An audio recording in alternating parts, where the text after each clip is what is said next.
नमस्कार, मैं हूं विनेश दीक्षित। एबी न्यूज़ की पेशकश में आज बात देश दुनिया की। शनिवार देर रात से लेकर रविवार तक सोशल मीडिया पर वर्ल्ड वार III ट्रेंड कर रहा है। इसका कारण ईरान द्वारा इजराइल पर किया गया हमला है। इस बारे में पहले पूरी रिपोर्ट देख लेते हैं। दरअसल शनिवार देर रात 3 बजे ईरान की सेना ने इजराइल पर करीब 300 ड्रोन और मिसाइल से हमला किया।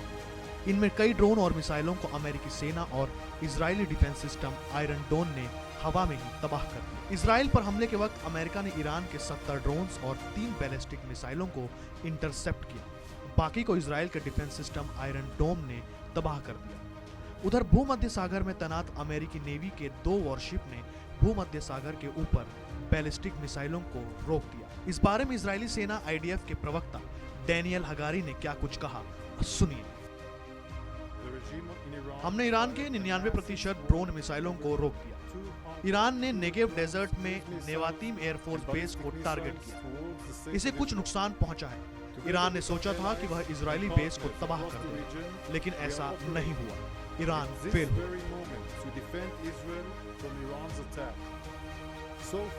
We have intercepted the vast majority of incoming missiles by Israeli systems. Iran ने सोचा था कि वह इजरायली बेस को तबाह कर देगा, लेकिन ऐसा नहीं हुआ। ईरान फेल हुआ। मीडिया रिपोर्ट्स में दावा किया गया है कि ईरानी हमले में इजराइल के नेवातीम एयरफोर्स बेस को कुछ नुकसान जरूर पहुंचा है। इसके साथ ही हमले की वजह से मची भगदड़ में 12 लोग घायल हो गए हैं। इजरायली चैनल 12 ने इसकी जानकारी दी।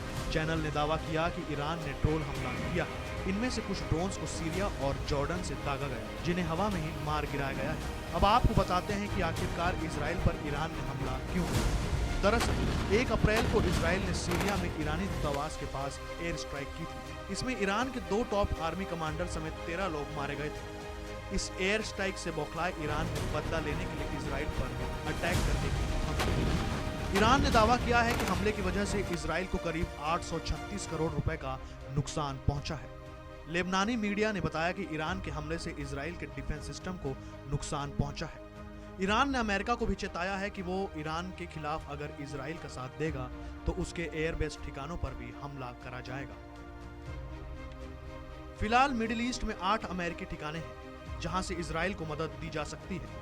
इस सब के बीच इजराइल के प्रधानमंत्री बेंजामिन नेतन्याहू ने सोच समझकर कदम उठाने की बात कही है। भारतीय दूतावास ने कहा, हम क्षेत्र में तनाव पर अपनी नजर बनाए हुए हैं। हमारे अधिकारी ईरान की अथॉरिटी और भारतीय समुदाय के संपर्क में। उनकी सुरक्षा हमारी प्राथमिकता है। इस सब के बीच अमेरिकी चुनाव में राष्ट्रपति के लिए दोबारा उम्मीदवारी का दम भरने वाले डोनाल्ड ट्रंप ने राष्ट्रपति जो बाइडेन पर हमला बोला है। ट्रंप ने इजराइल पर ईरान का हमला बताते हुए ट्रंप ने कहा, इजराइल पर ईरान का हमला बताता है कि अमेरिकी ताकत को कमजोर आंका जा रहा है। अब वक्त हो रहा है आपसे विदा लेने का, तो बात जो अधूरी रह गई थी उसे पूरा कर देता हूँ। हमने शुरू में बताया कि शनिवार और रविवार के दरमियानी वर्ल्ड वार ट्रेंड कर रहा है, तो इसके पीछे माना जा रहा है कि दुनिया में पहले से ही 2 जंगें जारी हैं, एक रूस और यूक्रेन की और दूसरी इजराइल और हमास की, जिसमें गाजा का इलाका तबाह हो रहा है। अगर इजराइल ईरान पर तुरंत सैन्य कार्रवाई या एयर स्ट्राइक करता है, इसे तीसरे विश्व युद्ध की आशंका के रूप में देखा जा सकता है। आप सबकी तरह हम भी दुनिया में शांति चाहते हैं। हमारा यह प्रयास आपको कैसा लगा, कमेंट में बताइए।